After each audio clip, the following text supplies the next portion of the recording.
mbokk yi maa leen di nuyu yéen ñëpp di leen ziar di kontaan teewaay bi bu baax a baax man la Modou Seck président ASC Kër Gilaay ñu koy wax ASC Manko waaw maa ngi kontaan bu baax di leen gërëm yéen ñëpp yéen délégué yi di jiital ci nuyoo bi nag le président John di Loto di nuyu Diawara bu baax di rafetlu teewaay bi di wax ni tey moom gis naa ni njariñ rek moo fi génn sa lii dafa am solo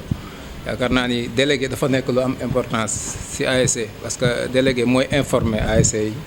c'est ñun ci délégué yi la ñuy tënku lépp lu nuy information bu nu bëgg a xam zone rek ci délégué lañ koy jëlee kon day jaadu délégué saa su nekkit information yi muy génne na koy xoolaat bu baax parce que information yooyu day am solo délégué moo mën a ñëw jàppale ASM ci fair play délégué moo mën a ñëw it aussi wane loo xamante ni bii ASM heure bu ñëwee ci violence lay ñëwee parce que information yi ASC bi jot toujours moom lay ñëwee ci stade waaw ma di leen jaajëfal bu baax parce que délégué dafa metti représenté ASC neexul parce que jàpp naa ni jaamu yàlla yi gën a fort ak yi gën a am solo mooy délégué sayit lépp lu doomu aadama di ut ci àdduna na njëkkee nekk délégué parce que délégué dafa nekk loo xamante ne bii boo ci jiitoo bu jiitoo ci yow lu bari rek bu ñëwee di nga ko maîtriser parce que daanaka coonay neen la li ngay dégg ci ASC yi li ngay dégg ak maanaam say liggéey yi ngay yàq temps bi ngay def pour sa ASC mais après la nga ciy dégg du neex mais loolu pour nga am ngëm-ngëm bi nga xamante ni bi moom nga mën di continuer di nekk toujours délégué day nekk loo xamante ni boo ci tàggatoo rek ëllëg foo dem rek di nga fa mën a nekk kon ñu ngi leen di jaajëfal bu baax di xam ni coono yi ngeen di daj ñun xam nañ ko parce que ci ASC la ñu jaar ñun ñëpp ay xale lañu tey jii man mën naa ne li may présenter sama ASC xaj na wax sax mënuma ko mais dama jaar ci délégué xam li délégué di dund peut-être que boo gisee ma nekk président ASC mooy dama engagé wu xam nga di sonn sama ASC di ci dem du moyen bi du lenn mais pas-pas bi moo taxit sama ASC fu nu jógee rek dañ may jiital teg ma ci kanam yaakaar naa ni loolu dafay nekk loo xamante ni bii délégué bu mu mën di doon it war nga maanaam am taxawaay boo xamante ni bii heure boo taxawee sa ASC dina am confiance teg la ci kanam quoi waaw di kontaan bu baax vraiment kontaan naa bu baax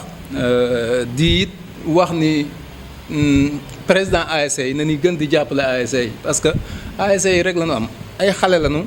say xale il faut nga di ko jige di waxtaan ak moom di xam li mu nekk parce que boo bëggee ni da ngay jàppale ASC bi aussi sa xamoon ni ASC bi doxe yaakaar naa ni day xaw a jafe il faut nuy jige ASC yi di waxtaan ak ñoom di leen jàppale ci moyens yi nu am parce que yaakaar naa ni nawetaan dafa metti boo ci duggee ngay xam ni nawetaan dafa di nga dem ba benn instant wax dëgg yàlla dina méttiwaay boo xamante ni bii xaj na dirigeant yi rek ñoo mën a xam méttiwaay boobu ak président ASC yi vraiment maa ngi kontaan bu baax di kontaan ci teewaay bi bu baax di wax ni moom vraiment am na nag confiance vraiment bu leer sayit suñu xel dal na ci Loto Ndiaye parce que Loto dafa nekk benn jeune boo xamante ni bii dafa xam nawetaan. donc may nuyu donc le représentant Diawara ODCAV di nuyu aussi la commission sportive emploi jeunes may nuyu en même temps donc l'ensemble des délégués yi nga xam ne ñoom teew nañ fi donc di regretter un peu di jéggalu donc ci retard bi nga xam vraiment donc c'est indépendant de ma volonté et je pense que moom expliqué na en tout cas donc en filigrane li war a retard boobu donc tey nag donc dama fi ñëw rek pour représenter maire mi xamante donc dafa nekkul dafa sori te tey mun naa wax ni bu fi nekkoon moom dina déplacer en personne mu ñëw tenir donc le mot de la fin léegi nag tey jii sànq dama dégg ci waxu Diawara donc muy wax benn organisation te ñu xam ne tey nag donc àddina ak lu mu munti demee bu àndut ak organisation mënul dem donc ak mébéb bu munti doon donc organisation da ci jiitu parce que ci la l'ensemble donc des mécanismes ak modalités de déroulement yi di nekk ci la aussi donc l'approche compréhensible di nekk tey boo gisee li et je peux même dire que là c'est une nouvelle donne parfois donc avec l'évolution donc des mouvements sociaux avec l'évolution donc des organisations ak l'évolution des consciences parfois paradigme yi day changer donc paradigme yi aussi donc buy changer je pense que da nga ko war a réadapter par rapport ak contexte bi nga xamante ne loolu la laaj donc tey je vois que vraiment lii dafa ñëw à son heure et pour wane ne aussi donc ñi nga xam ne ñoo ŋànk sport bi ils ont compris tey le message bi nga xamante ne boo nekk à l'interne mais aussi le message bi nga xamante ne dafay jóge à l'externe du ñëw parce que tey boo nekkee ci en amont donc de l'esport des mouvements navétanes tey la question majeure bi nga xamante ne mooy faral di poser wu c'est la question de la violence tey boo rassembler donc les délégués concernés di wax ci wàllu boobu je pense que c'est un peu ou bien donc en grande partie pour ñu mën a noyer donc vecteur bi nga xam ne tey donc mooy réveiller à chaque fois c'est-à-dire violence boobu te je pense que tey donc rafet na dañ ko mën a rafetlu rek donc di ñaan yàlla def ci jàmm di ñaan aussi donc mébét ci mu àgg ci jàmm te beneen bi mooy tey maire donc buy jël ay moyens ak le conseil donc di ko déployer pour donc pour mouvement sportif yi pour les navétanes donc je pense que aussi loolu dafay lay encadrement bu baax donc encadrement bi nag donc nii la mun a commencer ci benn cadre de concertation ba ku ci nekk xam donc fan la ñu nekk ak fan la ñu war a jëm et je pense que vraiment donc pour ne pas trop monopoliser donc la parole xam naa damay yéemandi fii rek donc di remercier tout un chacun et di leen jaajëfal vraiment donc merci je vous remercie. Monsieur le secrétaire administratif di nuyu le représentant du maire le directeur de cabinet di nuyu le président Mamadou Ndiaye Lota di président zone bi ak l'ensemble des membres du comité directeur de la zone donc di rafetlu bu baax cette heureuse initiative ndax lii c'est la première fois mu am ci bi saison bi tijjee ak léegi Thiès compte 25 ODCAV 25 zones et la zone 8A est la première zone bi nga xam ne moo ci initié benn journée de formation bien que nag bëri na ay demandes actuellement mais on a préféré aussi ñu démarrer ci zone 8A parce que ñeneen ñi demandé ñëpp démb lañ ko commencé donc alors que moom depuis semaine passée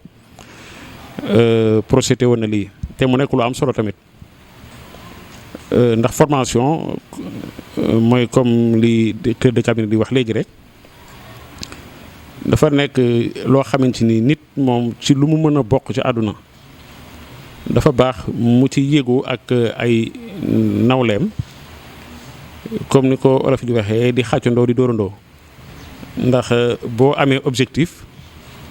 war ngaa xam wan yoon nga war a mën a jaar pour mën a atteindre objectif boobu donc tey jii nii mu nekk benn journée de partage boo xam ne permettre na ñi nga xam ne ñu bees sañu mais ak ñoo xamante ni ñu ngi fi woon tamit xam yi nga xam ne mooy lu bees yu ñëw dugg greffé wu ci activité nawetaan yi comme ni ñu ko waxee rek xam nga ni ren dañuy dématérialiser le fichier de l'ONCAV avec le digital loolu nekk lu bees loo xam ne daaw lañ ko doon a commencé waaye yàlla daf ni daaw nawetaan amul ñu donc ñu war ko commencé ren bi samedi passé on était à Dakar pour une formation ci loolu tey ñu war a def la restitution commencé ko nag par la zone 8A mu nekk une fierté pour Kër Moussa nekk une fierté pour l'ODCAV qui profite aussi de l'occasion pour remercier sincèrement le maire pour ni muy accompagner sa jeunesse que l'ODCAV remarque na depuis maintenant des années li muy wax rek mooy lu jeunesse bi d'accord rek maa ngi ci ginnaaw et l'ODCAV aussi a l'habitude de le remercier de l'encourager mais aussi am habitude di ko wax fu mu dem devant nos autorités que à Thiès on a 3 à 4 maires yoo xamante ni c'est des maires d'exemple muy maire u Kër Moussa donc le maire de Pout aussi ci la bokk le maire de Ngoundiane John ci la bokk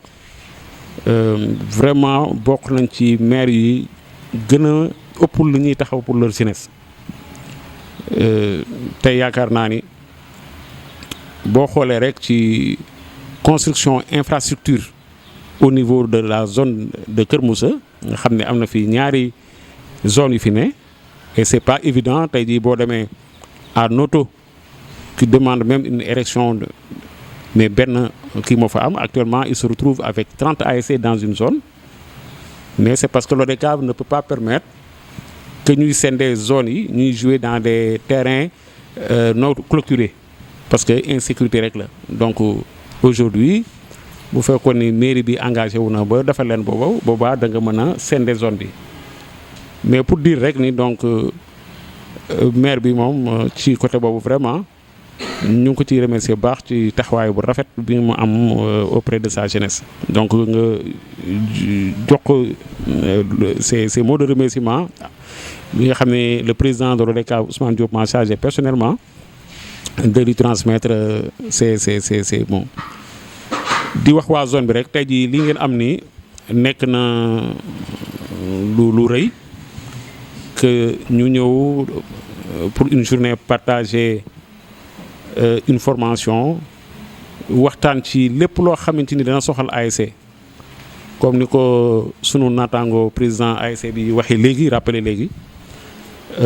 délégué encore une fois dama leen ni waxaat ñu xam bu baax ñoom ñooy ñan. délégué dafa nekk responsable boo xamante ni dafay jouer un grand rôle ci activités yi ñuy dérouler parce que dafa nekk koo xam ne dafa ni ñu koy waxee dafay il jouit d'une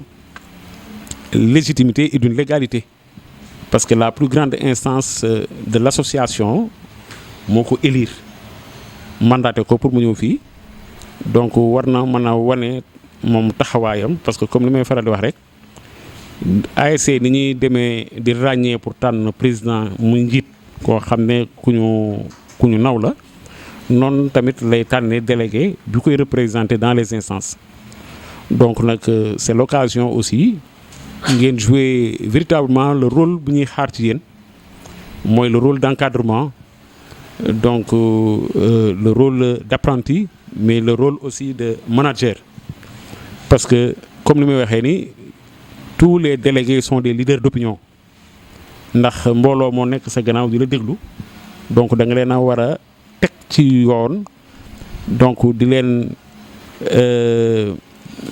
tete ci loo xamante ni ku ko ci dégg wala ku ko ci gis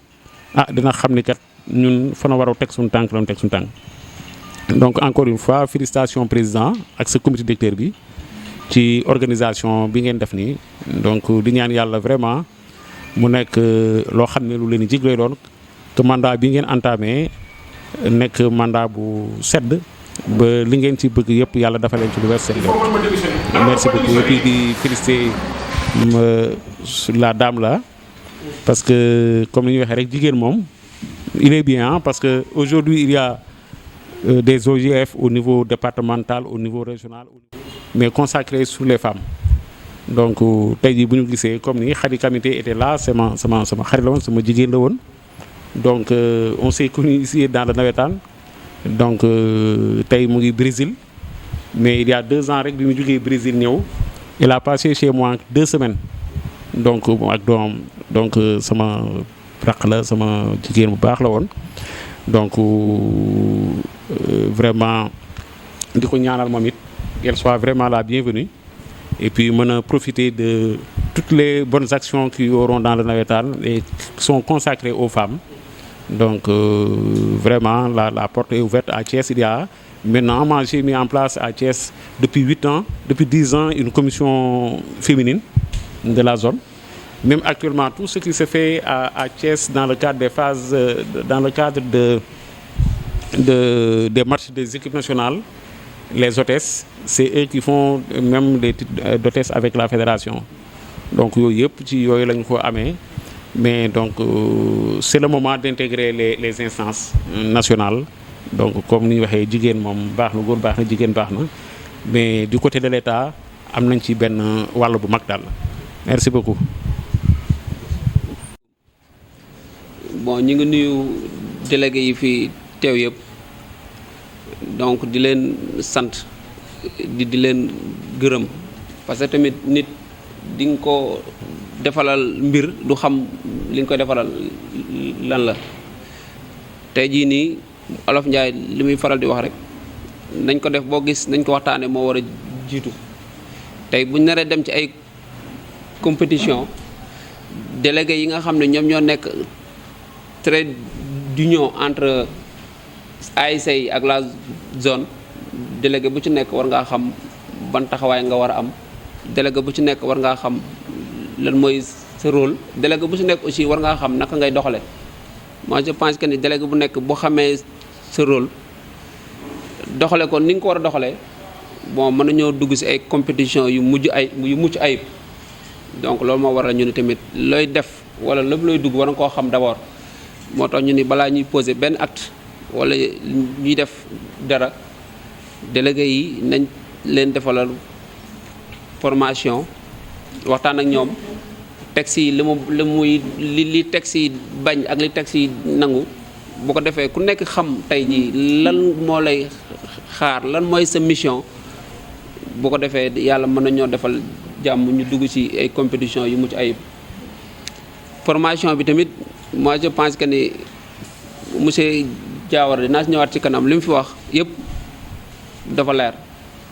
donc nit mën na koo dégg te li mu fi wax rek mooy les textes yi wax c'est que des fois problème bi fu muy amee nag mooy compétition yi bu démarré gul délégué yi ay délégué zone la ñu doon waaye bu compétition yi xisee ba démarré dootu ñu nekkati ay délégué zone mais ay délégué ASC la ñu doon loolu aussi nañ ci bàyyi xel parce que tey am na benn président ASC Moodu wax na ko léegi nee na délégué rek mën na yee fitna ci match parce que délégué mooy ñëw réunion délégué la waa koñ bi jàpp ni moo xam règlement délégué bi des fois day def erreur dëgg ci tànkam juñ ko waa zone wala nga gis délégué bu ñëw ba ci banc officiel ni waa zone da ngeen xeex sama équipe nangam mais kooku bu su équipe am indee coow ci stade ba wala mu indi fitna ci stade ba moom délégué bi moo ko sookee donc tey jii nii bu ñu toogee waxtaan maîtriser texte yi wax ku lu ci waaye xamul nga laajte ko ba lépp leer li ci des nag mooy ku nekk si ñun rek na nga am sa ngor am sa dignité ba même boo juumee nga wax sa ASC maa juum wala même bu sa ASC waree daanu nga sa ASC kat la yëwan texte yi li ñu wan dañoo war a daanu mais bu ko jiiñ ma sàmba bu ko jiiñ ma demba loolu ngor mayewul loolu donc loolu nag li ci des mooy nit ki di nga xam dëgg gi ba pare dëgg sa tànk loolu baaxul tey jii daal yàlla def nañu formation yendu nañ lu ci nit xamul laajte nga ko ba mu leer ci sa bopp li ci des mooy ngor jëfe ko ni ko texte yi waxee moi je pense que bu ñu ko defee dinañ am ay compétition yu mucc ayib buñ demee ba ci paandoo ko ki yàlla tudd ni mooy jël coupe bi da koy jël kenn rek moom lay doon kenn rek lay doon te yàlla moo koy tudd football yëpp sabab la ci mais yàlla moo naan diw moo koy jël te yàlla noppi na ba pare donc loolu lañ leen di ñaaxaat donc ñu xam ni kat zone bi ñun ñëpp ñoo ko bokk tey képp ku nekk si ñun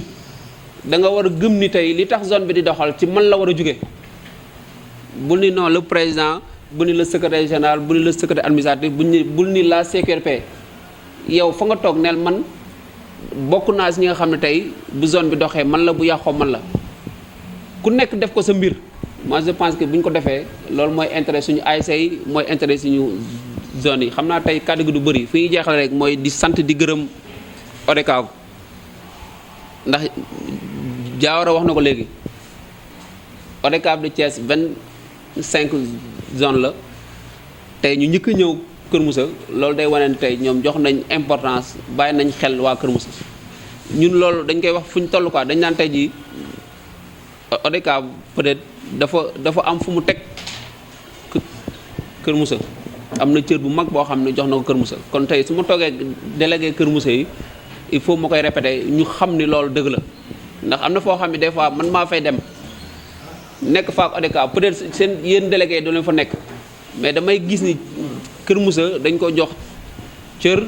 dañ ko bàyyi xel donc loolu day baax tey délégué yi nga xam ne tey ñoo ma mandaté ñu xam loolu. wax naa ko keroog naa ko waxaat ñun bi ñuy def assemblée générale ODCAV Diawara ngi nii mën na ma seede ndax lu ëpp luy wax ODCAV man mën naa ni mooy sama bunt ci moom laay jaar ñun Kër Moussa amul lenn luñ demandé ni kat bu ñu demee AG nañu jox tel poste wala bu ñu jox tel poste mosuñu koo demandé mais bi ñu ñëwee dañoo cëral jox ñu 4e vice-président chargé des collectivités ci 25 ASC moi je pense que loolu cër mënu weesu loolu def la délégué ODCAV aussi def la délégué ORCAV donc loolu bu ñu ko defalee c'est parce que Kër Moussa lañ ko defal donc nit aussi tamit buñ lay am bët bu ñu lay xoole lañ lay xoole tamit da nga ko war a mérito ça veut dire ñu compétir ay compétitions yu neex am engagement ku nekk tamit am ambition ku nekk bëgg a jël coupe bi mais nag ñu def ko ci fair play parce que loolu aussi mën na nekk c'est possible nit mën nga am ambition nit mën nga jël coupe bi teg ci sa bët mën nga ko ñafe mën nga ko xeex mais nga respecter les règles du jeu nga respecter le fair play ñun loolu lañ leen di woo quoi donc Diawara vraiment boo demee ODCAV yëpp vraiment surtout ñu ngi leen di sant di la gërëm fi ñuy jeexal aussi Diop wax na ko mooy tey lii su mënee am c'est parce que on a un partenaire le partenaire c'est la mairie c'est le maire ndax Diop lu mu wax léegi mooy dëgg tey kees yi dërëm nekk gu fa kon tey bu ñu mënee organiser une journée de formation c'est parce que maire moo si dugal loxoom tey à travers Mouhamed Diouf nga xam ne c'est le directeur de cabinet du maire dañ lay yóbbante vraiment ci maire que ni la zone 8 de Kër Moussa vraiment acte bi mu def nii kontaan nañ ci ñi ngi koy sant di ko ci gërëm waaw vraiment tey ñun waxoon nañ ko démb wax nañ ko tey bu ñu neexee sax ñu bañ a wuti partenaire parce que am nañ partenaire boo xam ni mooy ni ko ODCAV waxee il est prêt à nous accompagner ci beaucoup de choses loolu aussi donc ñi ngi ko ci sant di ko ci gërëm donc xam naa du ñu guddal ndax mi ngi bëgg a guddi donc li ñu def daal mooy ñi ngi sant ñëpp di gërëm ñëpp di ñaan yàlla compétition yi nga xam ne ci lañ nar a dugg mu nekk compétition yoo xam dañ ci dugg ci bismillahir rahmanir rahim génn ci alhamdulillahi rabbil alamin dañ ci waxtaan ak suñu secrétariat de la zone muy Diop ak Mortala parce que tey ak doxalin yu bees yi nii boo bëggee def affiliation ak réaffiliation am na lu muy laaj xam nga di nga dugal ci benn lien zone bi validé donc dinañ jàpp benn journée boo xam ni tey dañuy ñëw fi à la mairie donc moo xam waxtaan seeg le maire au moins mu jël les 50% ça veut dire les frais de réaffiliation ak assurance ak yooyu su ko defee fii ñun suñu secrétaires yi muy Diop wala Mortala les secrétaires généraux yi nga xam ne ñoom ñooy valider réaffiliation ak affiliation ASC yi au moins ASC bu ñëw ñu valider la sa réaffiliation au moins du am benn ASC bu ni sama réaffiliation dafa tardé wala sama réaffiliation dafa duggul parce que tey am na ASC yoo xam ni soriwuñ ñu mais seen réaffiliation duggul nekkul suñu zone nag mais yeneen zone la tey boo demee Pout am na ASC boo xam ne ASC bu mag la réaffiliation duggul donc ndax yooyu noonu léegi nag pour bañ problème yooyu am ñu dal ñu donc dinañ organiser une journée boo xam ne tey loolu lay doon buñ ci waxtaanee ak maire ba nga xam ne tey jox nañ aval au moins mu jëlal ñu les 50% ASC yi jël 50% yi mais lu ci am rek après Diop en tant que secrétaire administratif dina ko dugal ci groupe bi donc ñu partager information bi donc doxal donc ñu ngi sant ñëpp di gërëm ñëpp